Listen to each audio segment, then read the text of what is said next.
చెప్పండి. ఇప్పుడు మేమంతా సిద్ధం బస్సు యాత్ర విజయవాడ అయితే నిన్న ఎంటర్ అయింది. అక్కడ సింగనగర్లో సీఎం జగన్మోహన్ రెడ్డి గారి మీద గుర్తు తెలియని అగంతకులు రాళ్ళగాలు జరిపారు. ఇది ఏమైనా ప్రమాద శాతం జరిగిందా, అసలు ఉద్దేశపూర్వకం జరిగిందంటారా? జగన్మోహన్ రెడ్డి గారు పోయిన ఎలక్షన్లో చెప్పిన పథకాల కంటే ఎక్కువ పథకాలు చేశాడు. మరి ఈ 5 సంవత్సరాల్లో కరోనా వచ్చినా కూడా మరి ఏ ఇంటికి కరువు రాకుండా అన్నీ కూడా వాలంటీర్ల ద్వారా అందించాడు. అయితే ఇప్పుడు ఎలక్షన్లు జరుగుతున్నాయి, ఎలక్షన్ల దగ్గర పట్టి నెలలో ఉంది.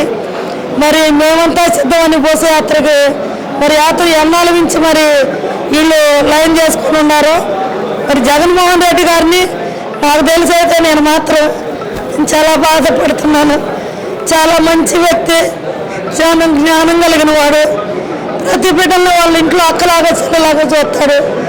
ఎవరు కాకపోతే వచ్చినా కూడా నేనున్నానని చెప్పిన మాటకి కట్టుబడి ఈరోజు బస్సు యాత్ర చేస్తుంటే గెలుస్తాడని, ఖచ్చితంగా జగన్ గెలుస్తాడు, మేము ఓడిపోతామని మరి ఎవరో కాదు నాకు తెలుసు ఖచ్చితంగా చేసేది.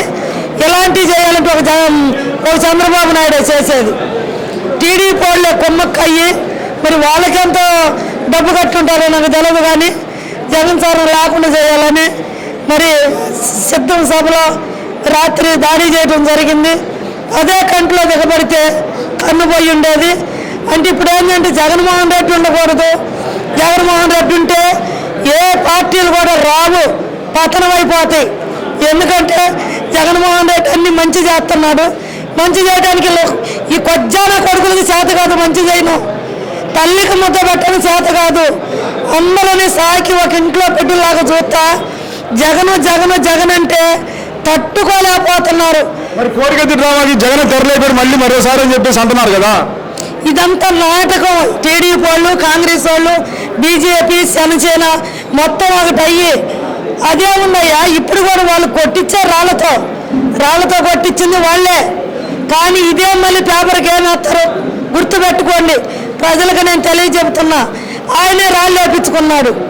ఎందుకంటే సానుభూతి కోసం ఆయనే కొట్టించుకున్నాడు. ఆయనే హాస్పిటల్కి పోయాడు. అంత ఆయనే, ఈ డైరెక్షన్ అంతా ఆయనని ఈ బురద కూడా మళ్ళీ జగన్ మీదే, ముఖ్యమంత్రి గారి మీదే పోతారు. మరి మాట చూసినట్లయితే ఏదైతుందో పోలీసు వ్యవస్థ అసలు విఫలం అయిపోయింది. ఒక సీఎంను కాపాడలేపారు, ఏం చేయాలని చెప్పేసి కన్నా లక్ష్మణ్ అన్నాడు టీడీపీ నాయకుడు. వాళ్ళు టీడీపీ నాయకులు అంటే మరి వాళ్ళంటే డబ్బులు ఇచ్చి కొనుక్కున్నారు. ఇప్పుడు డిపార్ట్మెంట్ మొత్తాన్ని కూడా డబ్బులు ఇచ్చి కొనుక్కొని వాళ్ళ చేతల్లో పెట్టుకున్నారు. జగన్మోహన్ రెడ్డి డిపార్ట్మెంట్ను కూడా ఒక కుటుంబంలో చూశారు కదా, క్రమశిక్షణలో పెట్టలేదు కదా. మరి ఆయనకేం లేదని ఆయన చుట్టూ మౌనంగా ఉన్నారు.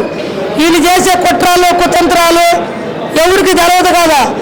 ఇప్పుడు రాయి ఏదైతే ఉందో జగన్మోహన్ రెడ్డి గారి పేరు రాయి అయితే రాయి ఎక్కడి నుంచి వచ్చాడు, తాడేపల్లి చాలా నుంచి వచ్చింది రాయి అని చెప్పేసి నారా లోకేష్ అంటున్నాడు. పొప్పాడు వాడికి ఏం తెలుసా? వాడు పొప్పాడు మీటింగ్లోనే కండములు తీసుకోండి తిప్పండి అని కండములు తిప్పినోడు. ఆ పొప్పాడికి ఏం తెలుసు? జగన్మోహన్ రెడ్డి విలువ రాజకీయం తెలుసుంటే కదా, ఆ పొప్పాడికి ఇంట్లో ఇలువ తెలుసుంటే కదా. జగన్మోహన్ రెడ్డి రాష్ట్రానికి దేవుడు. ఒక నాయకుడి కోసం ప్రజలు రాష్ట్రం అంతా ఈ రకంగా ఒక నాయకుడి కోసం ఎండ గాలి కాకుండా నిడువున ఎండలో నీళ్లు కూడా తాగకుండా నిలబడి ఎప్పుడు వస్తాడు, నా తమ్ముడు ఎప్పుడు వస్తాడు, నా బిడ్డ ఎప్పుడు వస్తాడు, నా అన్న ఎప్పుడు వస్తాడు, నాకని ప్రతి అవ్వ, ప్రతి తాత, ప్రతి చెల్లి, ప్రతి అక్క, ప్రతి తమ్ముడు ఆ నాయకుడు కోసం ఎదురు చూస్తున్నారు. ఆయన దేశానికి ఒక వెలుగు, ఒక నాయకుడు. కానీ ఆయన నా గుండెల్లో ప్రాణము. ఈరోజు ఆయన రాళ్లతో కొట్టారంటే మా నాయకుడిని మా మధ్య లేకుండా చేయాలని చూశారు. కానీ దేవుడు గొప్పవాడు, ఆయన దేవుడు బిడ్డ. శత్రువులు ఎంతమంది ఆయన ఏమీ చేయలేరు.